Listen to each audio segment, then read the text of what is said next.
After spending over 2000 days in the Indian jail, Asif Sultan, a journalist from Srinagar, confronted a chilling reality that shed lights on what critics describe as repeated cycles of arrest and bail faced by the journalist working in the occupied Kashmir.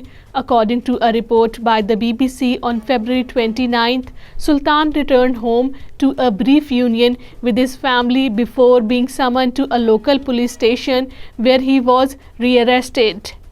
There is overwhelming evidence suggesting that the Indian Prime Minister Narendra Modi personally ordered the killing of the Khalistan activist Hardeep Singh Nijjar and directed the murder for hire of the pro-Khalistan Sikhs for the Justice leader Gurpantwant Singh Pannu, according to a bombshell documentary aired on the Canadian Broadcasting Corporation (CBC). The Fifth Escape aired exclusive footage of the moment when the Nijjar was killed by two Indian state agents.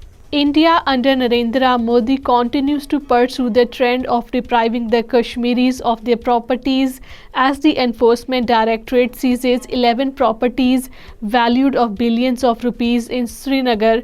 According to Kashmir Media Service, the ED's action targeted properties on the pretext of an alleged bank fraud.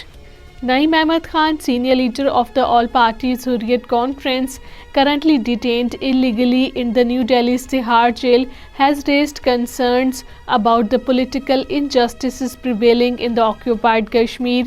According to Kashmir Media Service, Naeem Ahmed Khan, in a message from the jail, emphasized that the blanket impunity enjoyed by the Indian Armed Forces under the draconian laws is the primary obstacle in holding accountable those involved in the serious war crimes.